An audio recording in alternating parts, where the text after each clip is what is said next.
Salut tout le monde, j'espère que vous allez bien. Alors aujourd'hui, make-up tutoriel. C'est un maquillage qui m'a énormément été demandé sur Snap. Vos désirs sans désordre. Je vous propose aussi 2 options de rouge à lèvres, une nude et une un petit peu plus dark. Voici les images. Alors, first step, première chose à faire, récupérer sa base de fard à paupières. Celle-ci, c'est la Eden de chez Urban Decay. Je ne m'en sépare plus. Je la trouve vraiment très bien pour ce job. Elle sert surtout à ce que la matière ne file pas entre les ridules de votre paupière et surtout à ce que vos fards à paupières ne bougent plus de la journée. Alors j'ai ressorti ma Chrysalis palette de chez Kat Von D que j'ai chopée à Sephora pour vous montrer qu'il y a une multitude de looks à réaliser avec ce petit bijou. Et j'ai pris en fait la deuxième moitié, la deuxième partie en grisâtre que je montre à l'écran pour réaliser ce look. À l'aide d'un pinceau plat, je prends ma couleur Lifelike que je viens déposer sur toute ma paupière mobile et qui apporte un côté très neutre à la paupière. Ensuite, on va venir donner plus de relief à votre paupière. Donc je prends la couleur Glasswing qui est un marron assez froid et que je dépose à l'aide d'un petit pinceau fluffy sur le coin externe de l'œil. Comme vous le voyez, je ne touche pas à la paupière mobile, je reste du coin externe au coin interne, en travaillant toujours cette matière à l'aide de mouvements circulaires pour flouter au maximum.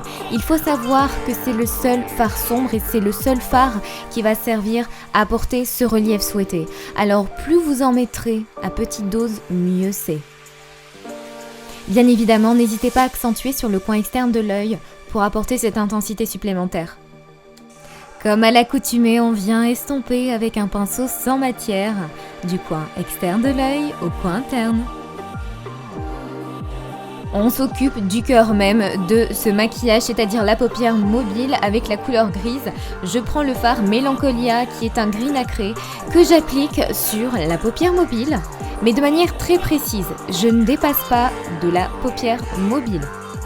Alors allez-y là aussi doucement les filles parce que plus vous allez être précise dans votre dépôt de fard et plus le résultat sera joli. J'ai pris le Glasswing bleu marron qu'on a utilisé tout à l'heure dans le coin externe de l'œil que je suis venue déposer sur le ras de cils inférieur à l'aide d'un petit pinceau. J'ai voulu encore plus agrandir mon regard donc j'ai pris un crayon blanc, celui-ci c'est le Pure White de chez Sephora et que j'applique en muqueuse interne. Et là je vous avouerai qu'avec une main c'était un défi. Le tattoo liner de chez Kat Von D, j'en ai parlé dans mon précédent tuto, vous aurez mon avis dessus. Alors pour savoir comment je trace mon eyeliner, je vous invite à regarder une de mes précédentes vidéos, vous aurez tous les secrets. 50 Shades of Grey on a dit non? Alors on récupère la couleur Black Milk qui est un gris très clair et très mat et qu'on vient déposer dans le coin interne de l'œil pour plus de luminosité. Après c'est mascara ou fossile à vous de voir, ceux-là sont les Samantha de chez Huda Beauty. Travaillons désormais le teint. Alors au préalable, j'ai appliqué mon fond de teint. Attaquons-nous désormais au cerne. Alors je viens appliquer un anti-cerne que j'ai reçu via Octoly qui est le Smashbox, le Studio Skin 24 Hour et que je n'aime pas vraiment. Je vais vous dire pourquoi. Déjà, c'est un anti-cerne qui n'est pas très couvrant et qui a une couvrance modulable. Forcément, quand on a des cernes, on souhaite les camoufler. Or là, il faut vraiment y mettre la dose. Après, je trouve qu'il assèche énormément la zone qui est en dessous de l'œil, qui est une zone très fragile. Par contre, point positif, l'applicateur. C'est un applicateur qui est épais, donc facile d'application. On n'oublie pas de venir fondre la matière. Alors moi j'ai pris un Beauty Blender, mais vous pouvez prendre n'importe quelle éponge. L'essentiel étant de flouter votre teint. Avec ma poudre Ben Nye, ma favorite de tous les temps, je viens la déposer sur tous les endroits où j'ai mis mon anti-cerne afin de matifier, d'unifier le teint. Alors là, j'ai utilisé une éponge vraiment basique, mais que je trouve parfaite pour le baking. Je compte vous faire une vidéo baking, strobing, contouring, vous inquiétez pas, ça arrive. On réchauffe le teint avec une poudre bronzante, celle-ci c'est la Bahama Mama de chez The Balm, que j'applique en dessous des pommettes, dans les extrémités du front, pour donner un petit peu plus de chaleur au teint et un petit côté bonne mine aussi.